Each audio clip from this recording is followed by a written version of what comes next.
akan datangnya hujan.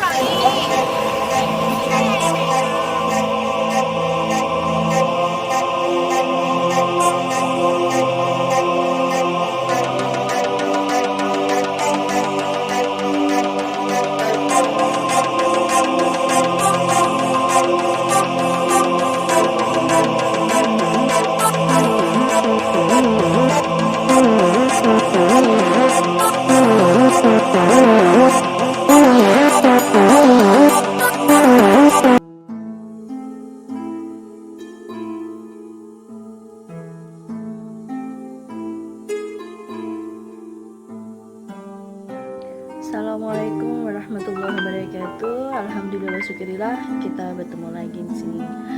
Saya akan menjelaskan sedikit kalau kecintaan kita kepada Baitullah, rumah Allah ya, Masjidil Haram.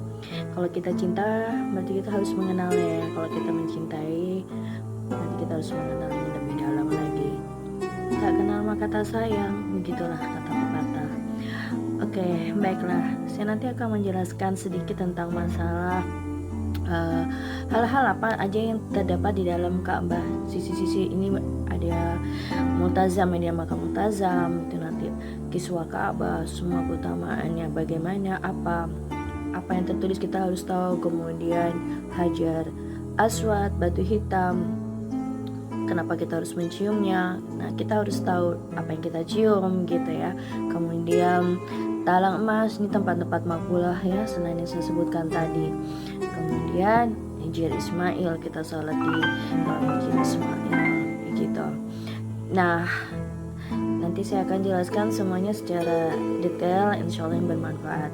Kemudian ada juga satu tempat di mana yang penting banget, yaitu jejak makam Ibrahim. Ini dimakan di dalamnya adalah 2 jejak kaki makam Ibrahim ya pada saat pembangunan Ka'bah ini sendiri. Baiklah guys, mari ikutin terus. Baik, kita akan mulai kepada kiswah. Sebetulnya di dalam kiswah ini multazam ya, tempat makbul, tempat yang paling makbul ini di hadapan pintu Ka'bah. Dan multazam ini tempat mustajab untuk jemaah umroh, jemaah haji yang berdoa mohon kebahagiaan dunia akhirat ya. Sebetulnya dalam catatan sejarah, kiswah atau kelambu yang menjadi penutup Ka'bah ini sudah dibuat sejak zaman Nabi Ismail, yaitu putra dari Nabi Ibrahim alaihissalam. Tapi sebetulnya tidak ada catatan yang menceritakan materi pembuatan kiswah dan warnanya pada masa itu gitu. Nah, kemudian atas inisiatif dan kebijakan Raja Himyar, As'ad Abu Bakar dari Yaman, kiswah ini dibuat dari kain tenun. Nabi Muhammad SAW sendiri pernah memerintahkan pembuatan kiswah dari kain tenun yang berasal dari negeri Yaman. Nah, selain itu ya, kalau kita lihat ada 4 khalifah penerus Nabi Muhammad SAW yang termasuk dalam Khulafa Rasyidin ya, itu yang memerintahkan pembuatan kiswah dari kain benang kapas gitu. Nah, kemudian apa lagi nih? Pada masa kekhalifahan Abbasiyah, yaitu Khalifah Al-Mahdi, dia memerintahkan agar kiswah ini dibuat dari kain sutra gitu. Nah, Khalifah Al-Mahdi mendatangkan pembuatan bahan kiswah dari Mesir dan Yaman. Setelah untuk membuat kiswah itu diperlukan 670 kg bahan sutra atau sekitar 600 meter persegi kain sutra yang terdiri dari 47 potong kain gitu. 47 ya. Ada 47 potong kain. Nah, masing-masing potongan itu berukuran panjangnya 14 meter dan lebarnya 95 cm gitu. Nah, kemudian apa nih?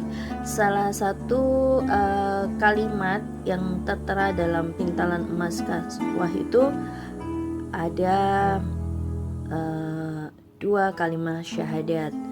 Allah Jalla Jalaluh, La ilaha illallah, dan Muhammad Rasulullah. Kemudian juga ada tertulis di situ juga surat Al-Imran, Al-Baqarah 144, Al-Fatihah, juga Al-Ikhlas. Nah, hiasan yang berupa kaligrafi itu terbuat dari pintalan benang emas dan perak. Nah, sejak tahun 1931, nah kiswah itu menutupi Ka'bah yang diproduksi di sebuah pabrik kan letaknya di pinggir kota Mekah, Arab Saudi. Nah, dalam pabrik itu pembuatan kiswah ini dilakukan secara modern menggunakan mesin tenun modern gitu. Jadi sebenarnya seperti itu ya guys. Jadi kalau kita lihat itulah keutamaan dari kita lihat dari Multazam ini tempat makbulah ya, ini kiswah Ka'bahnya seperti itu yang saya jelaskan tadi, storynya seperti apa, kemudian pemintalan jadi dengan benang emas. Nah sebetulnya kalau kita lihat itu kan pengrajin itu yang merajut dan mendekorasi kiswah dengan kaligrafi Arab yang sangat indah dan yang terbuat dari bahan sutra murni yang berlapis emas. Ya, Masya Allah, tabarakallah, begitu mulia sekali. Dan kalau kita lihat memang di pintu Ka'bah dan Multazam itu memang merupakan suatu tempat yang mustajab atau dikabulkannya doa. Di situ selain selain di Hijr Ismail ya, kemudian di Hajar Aswad kita di tempat-tempat utama juga di tanah emas, kita selalu menjaga yang ini. Nah, Hajar Aswad ini batu hitam yang sebetulnya kalau kita lihat ini salah satu simbol dari sempurnanya pembangunan Ka'bah gitu. Nah, batu ini berada di sudut bagian selatan Ka'bah dan tinggi tempatnya sekitar 1,1 meter dari halaman tawafnya. Nah, batu ini ditempelkan di dinding Ka'bah dengan panjang ini sekitar 25 cm dan lebarnya ini sekitar 17 cm gitu. Nah, Hajar Aswad ini tidak bisa dipisahkan dari Ka'bah. Sebab apa? Batu hitam ini identik dengan Ka'bah. Kalau Ka'bah tidak bisa dipisahkan dari Masjidil Haram, maka Hajar Aswad tidak bisa dipisahkan dari Ka'bah. Karenanya apa ini guys? Saat Hajar Aswad ini hilang pada masa dinasti Karamitoh, seluruh pihak itu jadi panik. Sebetulnya ada dikisahkan ya bahwa sebetulnya batu ini hilang kurang lebih selama 22 tahun. Tapi akhirnya karena kesadarannya si pencuri, nah apa nih, Hajar Aswad ini dikembalikan ke tempatnya semula gitu. Sebetulnya pada awal mulanya ini Hajar Aswad ini tidak dibungkus dengan perak, tapi Abdullah bin Zubair ini mempunyai inisiatif untuk membungkus batu ini dengan perak. Untuk apa? Untuk memudahkan para jamaah yang mau menciumnya gitu. Nah, pada tahun 1422 Hijriah, Raja Arab Saudi memperbaiki bungkus Hajar Aswad gitu. Dalam buku Tarikh Makkah Al-Mukarramah, Kadiman wa Hadisan, ini sebetulnya disebutkan bahwa apa? Warna asli batu ini putih susu guys gitu. Sementara apa? Kulit luarnya berwarna hitam gitu. Nah, itu sebabnya batu ini disebut Hajar Aswad yang berarti batu hitam gitu. Nah, Hajar Aswad ini sebetulnya merupakan tanda dimulainya dan diakhirinya tawaf. Itu apa? Salah satu rukun terpenting dalam ibadah umroh dan haji. Nah, batu ini sebetulnya jadi makin istimewa ya guys. Karena apa? Karena pada suatu saat Nabi Muhammad SAW ini pernah menciumnya gitu. Umar bin Khattab yang waktu itu berada di samping Nabi langsung mengikuti apa yang dilakukan panutannya itu gitu. Nah, dia sebetulnya mengatakan gini, batu ini sebenarnya tidak bermanfaat gitu, dan juga tidak juga membahayakan gitu.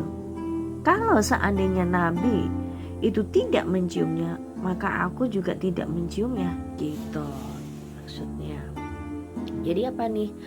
Batu ini merupakan salah satu warisan sejarah yang mempunyai nilai tersendiri guys. Kalau memang tidak memungkinkan untuk menciumnya, maka cukuplah dengan melambaikan tangan sebagai penghormatan.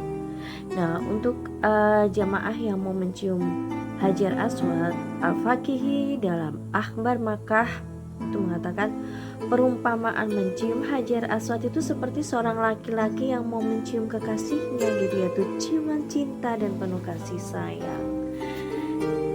Oke guys, jadi seperti itu ya penjelasan tentang Hajar Aswad. Kenapa sih keutamaannya kita mencium? Kalau kita bisa mencium lebih baik kalau mencium. Tapi kalau misalnya tidak bisa kita paksakan, kita melambaikan tangan sebagai penghormatan. Begitu. Baiklah, selanjutnya saya akan menjelaskan sedikit, akan memberi gambaran tentang makam Ibrahim yang cukup penting ya. Itu ya asal muasal Ka'bah ini gitu. Sebetulnya di sini ada jejak kaki makam, jejak kaki Nabi Ibrahim alaihissalam ya, amat sangat penting. Sebenarnya kita harus kenal dulu, makanya saya bilang kita nggak akan bisa menyayangi atau mencintainya kalau kita tidak mengenalnya lebih dalam lagi. Nah ini saatnya kita mengenal dan mencintainya ya Allah ya Rabbi ya Rasulullah ya. Begini ya, tentang makam Ibrahim. Kenapa nih? Jadi saya akan menjelaskan Nabi Ibrahim alaihissalam, Hajar dan Ismail. Begini, Mekah ini identik dengan Nabi Ibrahim, Hajar dan Ismail, right? Tiga sosok ini yang berjasa menjadikan Mekah salah satu kota penting untuk umat Islam. Mereka itu sudah meletakkan sendi-sendi ketauhidan yang menjadikan setiap muslim itu mempunyai hubungan yang kokoh dengan Allah SWT. Kisah bersejarah itu berawal dari Nabi Ibrahim yang melihat keanehan dari profesi orang tuanya sebagai pembuat patung. Setelah menjual patung-patung itu ya, para pembeli itu menyembahnya. Nah, akhirnya Nabi Ibrahim ini bertanya-tanya gitu, bagaimana mungkin orang-orang itu menyembah patung yang dibuat oleh ayahnya? Oke, benar nggak guys? Gitu. Ini pemikiran yang cerdas. Jadi tentu kita lihat hal ini tuh membuat ayahnya ini resah karena dianggap menyimpang dari tradisi yang sudah berkembang pada zaman itu. Nah selain itu sikap Nabi Ibrahim itu juga dapat mengganggu usahanya gitu nih menurut ayahnya. Tapi alasan yang paling penting itu adalah warga mulai resah dengan pandangan-pandangan yang disampaikan oleh Nabi Ibrahim gitu. Akhirnya Nabi Ibrahim eksodus nih dari Irak menuju Mesir. Nah ditemani oleh istrinya Sarah gitu. Nah saat itu Mesir ini dipimpin oleh raja-raja dari dinasti Amalekid gitu. Nah raja ini begitu simpati dengan sikap Ibrahim, sehingga apa? Memberinya hadiah berupa seorang wanita yang julita, yaitu Hajar. Nah ia menikahinya dengan harapan memperoleh keturunan. Tuhan pun, Allah pun memberinya seorang putra, yaitu Ismail. Nah tidak lama Sarah juga melahirkan seorang putra namanya Ishak itu. Nah pada suatu hari Nabi Ibrahim itu berinisiatif menjalankan misi petualangan ke arah selatan. Nah ia mengajak Hajar istrinya dan Ismail anaknya dalam misi itu gitu. Sampailah dia di sebuah lembah. Sampai di sebuah lembah yang kemudian lembah itu dikenal dengan Mekah. Nah lembah ini merupakan tempat pemberhentian para kafilah dari Yaman dan Suriah guys. Nah tempat ini dikenal sepi dan tanpa satupun bangunan kecuali kemah dan tenda-tenda yang dibuat oleh kafilah yang melintasi lembah itu. Nah setibanya di Mekah, Nabi Ibrahim ini kembali ke Palestina dan Mesir untuk menemui istrinya Sarah. Nah sebelum meninggalkan Hajar dan Ismail di lembah yang gersang dan baru ini, nah Nabi Ibrahim berdoa kepada Allah Subhanahu wa Ta'ala, ya Tuhan kami, ya Allah, sesungguhnya aku dan keturunanku menempati sebuah tempat yang tandus di rumahmu yang suci. Ini kita bisa lihat di surat Ibrahim ayat 37 kalau di Al-Quran. Nah saat melihat kondisi lembah yang sangat memprihatinkan itu, Hajar pun tuh sebetulnya tidak pernah merasa frustasi. Dia terus memanjatkan doa kepada Allah Subhanahu wa Ta'ala sambil berlari-lari kecil di antara Bukit Safa dan Bukit Marwah. Nah praktik ini kemudian kita kenal dengan Sa'i. Nah, pada saat itu Ismail menangis sambil mengentak-entakan kakinya itu. Tepat di lokasi Ismail mengentakkan kakinya itu, menyemburlah air dengan kuat. Nah, air ini kemudian menjadi salah satu keistimewaan Makkah, yaitu air Zam-Zam. Hajar itu sangat gembira banget sambil bersyukur atas nikmat dan rahmat yang dikaruniakan Allah Subhanahu wa taala. Ia makin mencintai tempat itu karena sudah menorehkan sejarah baru bagi umat manusia pada zaman itu, guys. Sebab apa? Air itu dapat menolong para kafilah yang sering beristirahat di sekitar Mekah gitu. Nah, misi Nabi Ibrahim dan Ismail ini selanjutnya adalah membangun Ka'bah. Tempat ini akan menjadi lokus spiritualitas dan religiositas umat manusia sejak pertama kali dibangun sampai dunia ini fana. Sejak awal dibangun, Ka'bah itu sudah menjadi simbol perjumpaan antara manusia dengan Tuhannya. Mereka menjadikan Ka'bah tempat yang istimewa karena disitulah tersirat Hanifisme, yaitu apa? Ajaran monoteisme yang dibawa Nabi Ibrahim. Tidak terkecuali agama-agama yang lahir dan tumbuh dari rahim Hanifisme Nabi Ibrahim alaihissalam. Jejak Nabi Ibrahim di Mekah ini diabadikan secara khusus dalam bentuk simbol, yaitu tempat kakinya berpijak untuk pertama kali, guys. Tempat ini dikenal dengan nama Makam Ibrahim. Sebetulnya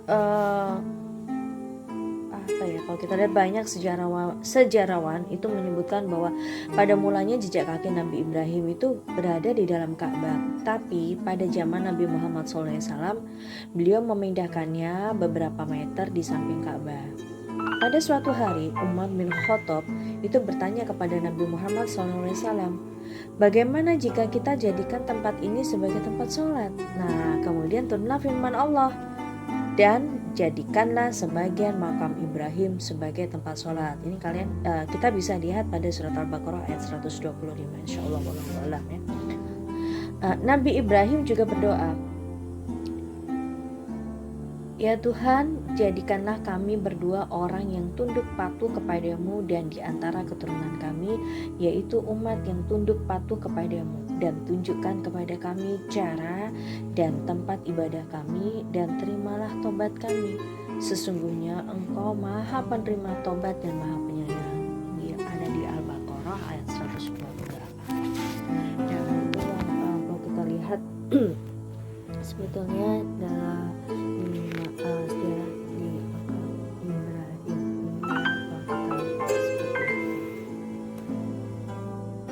Nah, sekarang kita lihat di sini Hijr Ismail, ya, ini tempat mustajab untuk berdoa. Sekarang kita lihat juga sejarahnya bagaimana ya dengan Hijr Ismail ini.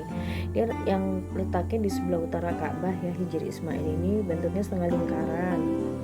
Hijr Ismail dibangun Nabi Ibrahim itu sebagai tempat berteduh sewaktu membangun Ka'bah. Sebenarnya awalnya sih Hijr Ismail ini termasuk dalam bagian Ka'bah, karena kekurangan biaya akhirnya mereka mengurangi bangunan Ka'bah. Nah, Hijr Ismail ini memang menjadi salah satu tempat favorit jamaah haji dan umroh untuk dikunjungi, guys.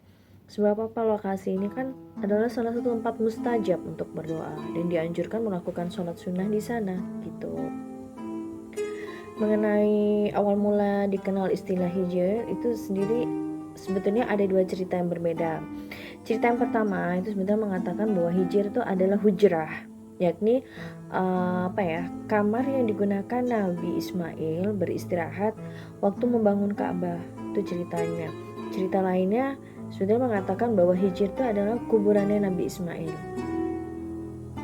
Kalau kita lihat dari dua sumber ini, ada pakar sejarah namanya Syekh Syafiur Rahman Al-Mubarakfuri itu lebih menguatkan pada cerita yang pertama.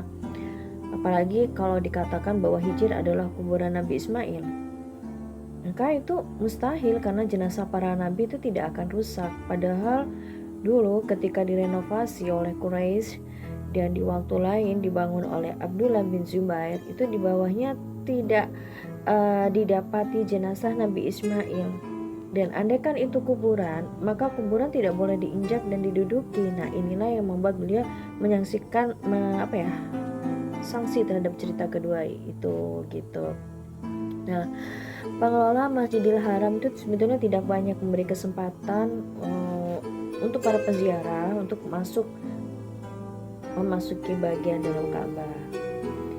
Hanya kabilah yang berwenang dan orang-orang penting atau tamu negara yang diperkenankan masuk gitu. Seperti kalau kita ingat kunci Ka'bah itu kunci Ka'bah itu dipercayakan pada Syekh Shalih bin Zainal Abidin ya. Itu penyerahannya baru dilakukan 1 Muharram 1436 Hijriah yang lalu. Itu setelah pemegang sebelumnya yakni Syekh Abdul Qadir bin Toha itu meninggal dunia. Nah, keduanya berasal dari kabilah Asyabi dan kini Syekh Shalih itu sekarang ini Syekh Shalih ini adalah pemegang kunci Ka'bah ke-109 terhitung sejak pembebasan kota Mekah, Fatu Mekah ya. Kalau kita lihat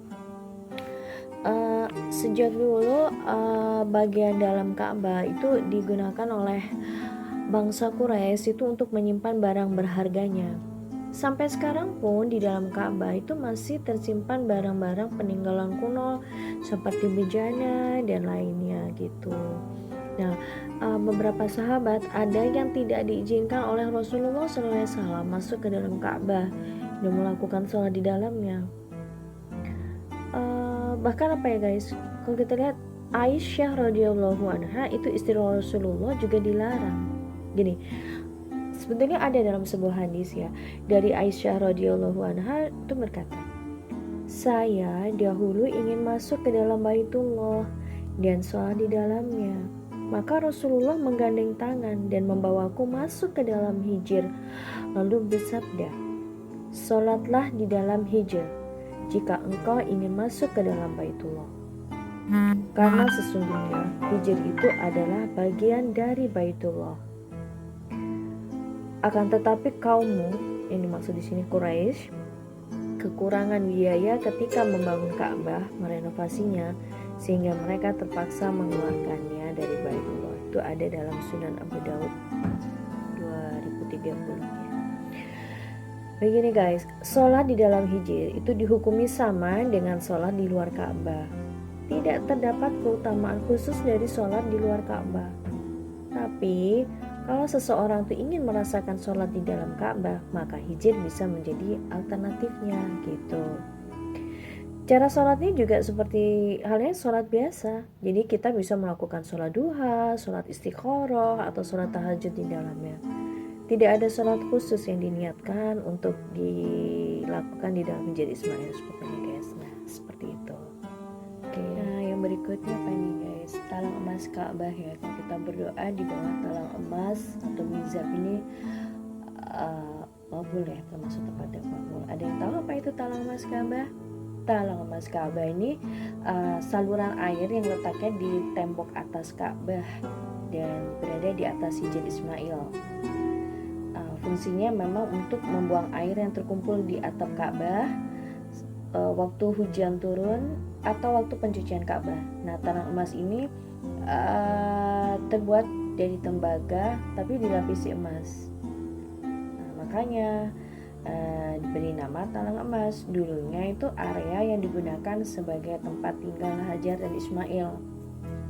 Memang kalau kita lihat kan ini ada beberapa tempat mustajab nih yang diyakini oleh umat Islam untuk berdoa.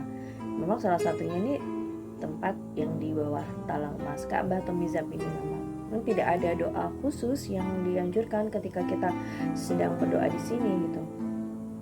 Para jamaah haji dan umroh itu sering berebut tempat di sini untuk berdoa, meminta apa aja dengan keyakinan doanya supaya cepat dikabulkan, khususnya ketika sedang turun hujan guys gitu. Talang emas ini kan terdapat di pertengahan dinding sebelah barat bagian atas Ka'bah yang mengarah ke Hijr Ismail dan dibuat dengan tujuan untuk memperlancar pembuangan air dari atap saat hujan atau waktu pencucian Ka'bah yang saya sebut tadi. Nah, pancuran yang terbuat dari emas ini dulunya adalah area yang digunakan sebagai tempat tinggal Hajar dan Ismail gitu. Talang emas itu baru dibangun waktu suku Quraisy merenovasi Ka'bah dengan memberinya atap. Dulunya saat Ka'bah itu belum beratap guys, talang emas ini belum ada. Jadi setelah ada perenovasian Ka'bah diberi talang untuk apa? Menyalurkan pembuangan air untuk hujan gitu. Talang ini memang dulu sering diganti dan yang kita lihat sekarang ini udah udah merupakan talang ke-12 gitu ya. Sejak pertama kali dibangun. Jadi talang emas ini dibangun oleh Kesultanan Turki Utsmani, yaitu Sultan Abdul Majid Khan bin Sultan Muhammad Khan dari Konstantinopel, Istanbul ya, tahun 1276 Hijriah atau 1859 Masehi. Bahannya dilapisi emas seberat 40 kg. Lalu disempurnakan dengan menambahkan paku di atasnya untuk mengusir burung merpati dan supaya kokoh juga, supaya tahan lama gitu guys ya. Memang menurut beberapa referensi sih sebetulnya kalau berdoa di bawah talang emas atau mizab ini ketika hujan turun itu doanya termasuk mustajab. Kalau kita ingat Sayyid Alwi Al-Maliki ya, seorang ulama besar Masjidil Haram, waktu itu memberikan legitimasi dan fatwa bahwa berdoa juga mengambil air di sana itu merupakan tindakan ngalap berkah atau mencari berkah dari air hujan yang turun di talang emas Ka'bah gitu guys. Alasannya karena air hujan yang turun dari talang emas itu mempunyai sekaligus dua buah keberkahan, yaitu berkah air yang turun dari langit dan berkah yang terdapat pada Baitullah itu sendiri gitu. Sebetulnya tidak ada doa khusus yang dianjurkan ketika kita sedang berdoa di sini guys gitu.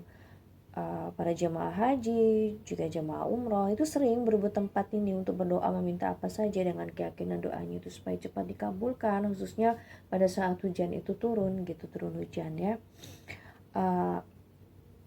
Ulama salaf juga mengatakan kalau berdoa di bawah talang emas Ka'bah maka doanya termasuk mustajab. Karena apa? Karena air hujan yang turun dari talang emas itu mempunyai sekaligus dua buah keberkahan, yaitu berkah air yang turun dari langit dan berkah yang terdapat pada Baitullah itu sendiri. So, bagaimana guys? Jangan pernah sia-siakan ibadah haji dan ibadah umroh kita. Perbanyaklah berdoa karena Ka'bah dan sekitarnya adalah kawasan yang penuh berkah dan rahmat Allah Subhanahu wa Ta'ala. Nah, sekarang saya akan coba menjelaskan tentang masalah 4 sudut Ka'bah ya. Di dalam Ka'bah sendiri ada 4 sudut Ka'bah yang harus kita ketahui, yaitu apa aja? Ada sudut Rukun Hajar Aswad, itu yang terdapat batu Hajar Aswad sebagaimana kita ketahui. Kemudian setelah kita jalan lagi, itu ada sudut berikutnya yaitu sudut Rukun Iraki ya. Setelah Rukun Hajar Aswad, Rukun Iraki. Kemudian kita jalan lagi melewati Hijr Ismail, itu ada Rukun Syami. Kemudian kita berjalan lagi, ada Rukun Yamani. Begitu.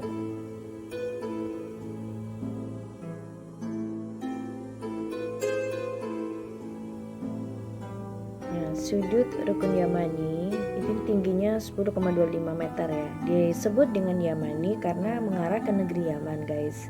Jadi penamaannya seperti Rukun Janubi, yaitu sudut selatan karena mengarah ke selatan. Mengusap Rukun Yamani ini akan menghapuskan dosa-dosa guys. Yaitu ada sudut Rukun Hajar Aswad yang tingginya 11,88 meter. Ini sebagai langkah awal tawaf kita ya dari Rukun Hajar Aswad. Ini sudut sebelum bertawaf. Setelah kita berjalan dari Rukun Hajar Aswad, kita akan menemui sudut berikutnya yaitu sudut Rukun Iraki. Ini sudut Ka'bah yang menghadap ke arah Irak. Jadi tingginya mencapai 9,92 meter. Jadi dia menghadap ke negeri Irak, disebut dengan sudut Iraki. Nah, sudut berikutnya adalah Rukun Syami, yaitu sudut yang menghadap ke negeri Syam atau Syria. Ini tingginya mencapai 12,15 meter.